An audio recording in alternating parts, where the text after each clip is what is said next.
আপনার কি টাকা খরচ করতে ভালো লাগে? আপনি কি টাকা খরচ করে আনন্দ পান? আপনার হাতে টাকা এলেই সেটি কি খরচ করার জন্য আপনার হাত নিষ্পিস করতে থাকে? যতক্ষণ পর্যন্ত আপনি খরচ না করতে পারেন ততক্ষণ পর্যন্ত আপনার কি কিছুই ভালো লাগে না? যদি উত্তর হ্যাঁ হয়, তাহলে আমি বলবো আপনি একা নন। আপনার দলে অধিকাংশ মধ্যবিত্ত দাঁড়িয়ে রয়েছে। সবচেয়ে মজার বিষয় কি জানেন? এই মধ্যবিত্তরা গতকালের ইনকাম তো খরচ করেই করে আজকে, বরং আগামী দিনে যে ইনকাম হওয়ার সম্ভাবনা রয়েছে সেটি কিভাবে খরচ করবে তার পরিকল্পনা আজকেই করে রাখে। আপনি হয়তো বলবেন, ধনীরা তাহলে কি খরচ করে না? অবশ্যই ধনীরা খরচ করে। কিভাবে, সেটি এই ভিডিওটি শেষ পর্যন্ত দেখুন, বিস্তারিত বুঝতে পারবেন। আপনি জীবনে অর্থনৈতিক স্বাধীনতা অর্জন করবেন কিংবা আপনি ধনী হয়ে উঠবেন কিনা সেটি কখনোই আপনি কত টাকা ইনকাম করছেন, অর্থাৎ কম ইনকাম করছেন নাকি বেশি ইনকাম করছেন, তার উপর নির্ভর করে না, বরং এটি নির্ভর করে আপনি যে টাকায় ইনকাম করেন না কেন সেটিকে সঠিকভাবে ম্যানেজমেন্ট করতে পারছেন কিনা, সেটিকে সঠিকভাবে ইউটিলাইজ করতে পারছেন কিনা তার উপর। আপনি কম বা বেশি যাই ইনকাম করেন না কেন সেটিকে সঠিকভাবে ম্যানেজমেন্ট করে ইউটিলাইজ করে কিভাবে আগামী দিনে সম্পদশালী বা ধনী হয়ে উঠবেন এ বিষয়ে বিস্তারিত আলোচনা করা হয়েছে এবং গাইডলাইন প্রদান করা হয়েছে আমার লেখা বই অল্প ইনকামে ধনী হওয়ার উপায়। এই বইটি একটি ইবুক এবং পিডিএফ আকারে, এটির দাম রাখা হয়েছে 199 টাকা। আমার পরামর্শ হলো আপনি দয়া করে 2 কাপ কফি স্কিপ করে আমার এই বইটি পড়ে দেখতে পারেন, কারণ এই বইটির আপনার জীবন পরিবর্তন করে দেওয়ার ক্ষমতা রয়েছে। আশা করি বইটি পড়ে আপনি হতাশ হবেন না। আপনারা যারা এই বইটি ক্রয় করতে আগ্রহী তারা দয়া করে আমার এই স্ক্রিনে দেওয়া নাম্বারে আমাকে হোয়াটসঅ্যাপ করতে পারেন। এখন কথা হলো, এই যে মধ্যবিত্তরা তারা যে এই টাকা খরচ করে আনন্দ পায়, দেখবেন মধ্যবিত্তদের মন ভালো থাকলে তখনও তারা কেনাকাটা করে, খরচ করে, পার্টি দেয়, ঘুরতে যায়। আবার মন খারাপ থাকলেও তারা কেনাকাটা করে, তারা ঘুরতে যায়। এভাবে করে মন ভালো থাকুক বা খারাপ থাকুক উভয় অবস্থায় তারা কেনাকাটা করবে, অর্থাৎ খরচও করবে। তাদের খরচ করতে ভালো লাগে। কথা হলো মধ্যবিত্তদের এই মানসিকতা কেন? কারণ হলো মধ্যবিত্তরা টাকা সম্পর্কে দুটি বাস্তব সত্য জানে না।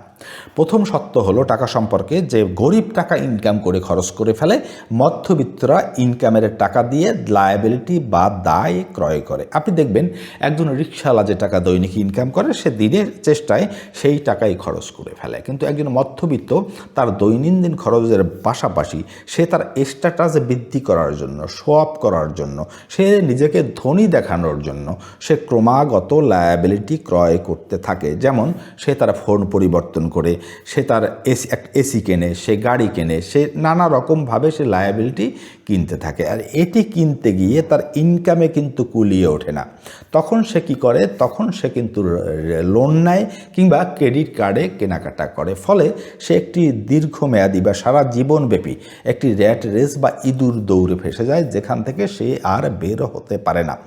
টাকা সম্পর্কে 2 নাম্বারে যে বাস্তব সত্য কথা হলো সেটি হলো ধনীরা কিন্তু করে সম্পূর্ণ উল্টোটি। তারা তাদের হাতে টাকা হলে বা তাদের ইনকাম দিয়ে তারা প্রাথমিক অবস্থায় লায়াবিলিটি ক্রয় না করে সেটিকে কোথাও ইনভেস্ট করে বা বিনিয়োগ করে, বা অথবা তারা সেটি দিয়ে অ্যাসেট কেনে। এই ইনভেস্টমেন্টও এক ধরনের অ্যাসেট। এই অ্যাসেট যখন পরবর্তীতে তাদেরকে আরও ইনকাম এনে দিতে থাকে, আরও প্রফিট এনে দিতে থাকে, তখন তারা ওই প্রফিটের টাকা দিয়ে তারাও লায়াবিলিটি কেনে, তারাও গাড়ি কেনে, তারাও ফোন পাল্টায়, তারাও ঘুরতে যায়। আশা করি ধনীরা যে খরচ করে সেটি কিন্তু আপনি বুঝতে পারলেন যে কিভাবে ধনীরা খরচ করে। আর ধনীরা অ্যাসেট তৈরি করে সেখান থেকে যে প্রফিট হয় সেটা খরচ করে, আর মধ্যবিত্ত তার সরাসরি ইনকামটাকেই কিন্তু লায়াবিলিটি কেনার কাজে খরচ করে ফেলে। এখন কথা হলো, এই যে মধ্যবিত্ত এবং ধনীদের মাঝে এই যে মনস্তাত্ত্বিক পার্থক্য, চিন্তাগত এই যে ডিফারেন্স, এটি কেন? এর কারণটি হলো মধ্যবিত্তরা লায়াবিলিটি এবং সম্পদের মধ্যে যে পার্থক্য বা ব্যবধান সেটি তারা জানে না। সেটি না জানার কারণে তারা একটা গোটা জীবনব্যাপী তাদের ইনকাম দিয়ে তারা ক্রমাগত লায়াবিলিটি কিনতে থাকে। এই কারণে তাদেরকে ধনী দেখাতে হবে, অর্থাৎ নিজেদেরকে ধনী প্রমাণ করতে গিয়ে তারা ক্রমাগত লায়াবিলিটি কিনতে থাকে। আপনাকে অবশ্যই, আপনি যদি মধ্যবিত্ত হন, সম্পদ এবং দায় অর্থাৎ লায়াবিলিটি ভার্সেস অ্যাসেটের মধ্যে পার্থক্যগুলো বুঝতে হবে। লায়াবিলিটি কোনগুলো? লায়াবিলিটি হলো ওই সকল জিনিস যা আপনি কেনার পর থেকে যার দাম ক্রমাগত কমতে থাকবে এবং যেটি আপনি কেনার পর আপনার খরচ আরও বাড়িয়ে দিতে থাকবে, অর্থাৎ আপনার পকেট থেকে আপনাকে আরও বেশি বেশি খরচ করাবে। কীরকম? আপনি যদি একটি গাড়ি কেনেন, গাড়িটি যখনই আপনি কিনলেন শোরুম থেকে বের হবার সাথে সাথে ওই গাড়ির দাম 30% ডেপ্রিসিয়েট হয়েছে, অর্থাৎ কমে গিয়েছে। এরপরে এই গাড়িটি ক্রমাগত আপনাকে খরচ করাতে থাকবে, গাড়িটি রিপেয়ার করতে হবে, আপনাকে একজন ড্রাইভার রাখতে হবে, পেপার কস্ট রয়েছে, ফুয়েল কস্ট রয়েছে। ঠিক একইভাবে আপনি যদি আপনার ঘরে একটি এসি ক্রয় করেন, দেখবেন এসিটি পরের মাস থেকেই আপনার বিদ্যুৎ বিল বাড়িয়ে দেবে।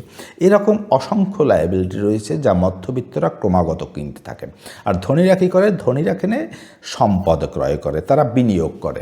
সম্পদ কোনগুলো? সম্পদ হলো ওই সকল জিনিস বা ওই সকল ইনস্ট্রুমেন্ট যা কেনার পর থেকে যার মূল্য ক্রমাগত বাড়তে থাকে এবং যেটি আপনার জন্য আরও ইনকাম তৈরি করে বা যা আপনার পকেটে আরও টাকা এনে দেয়। আশা করি বিষয়টি বুঝতে পেরেছেন। যেমন অ্যাসেট কোনগুলো? আপনি যদি একটি বাড়ি তৈরি করে ভাড়া দিতে পারেন, একটি দোকান তৈরি করে ভাড়া দিতে পারেন, সেটি আপনার অ্যাসেট হবে।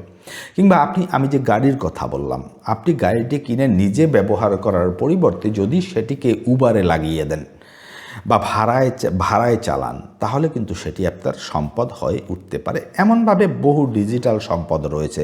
আপনি বই লিখলে সেটি একটি সম্পদ হয়ে দাঁড়াবে। আপনি ইউটিউবে ভিডিও তৈরি করলে, কন্টেন্ট ক্রিয়েশন করলে সেগুলো আপনার সম্পদ হয়ে দাঁড়াবে।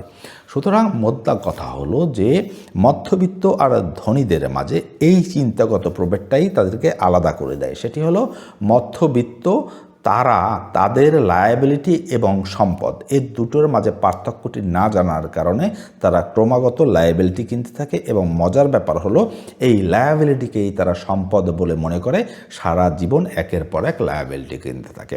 কিন্তু যারা ধনী হয় তারা খুবই সচেতন, তারা এই বিষয়টি ভালো করেই জানে যে আমাকে যদি ধনী হতে হয়, আমাকে যদি অর্থনৈতিক স্বাধীনতা অর্জন করতে হয়, তাহলে অবশ্যই আমাকে বেশি বেশি করে অ্যাসেট ক্রয় করতে হবে।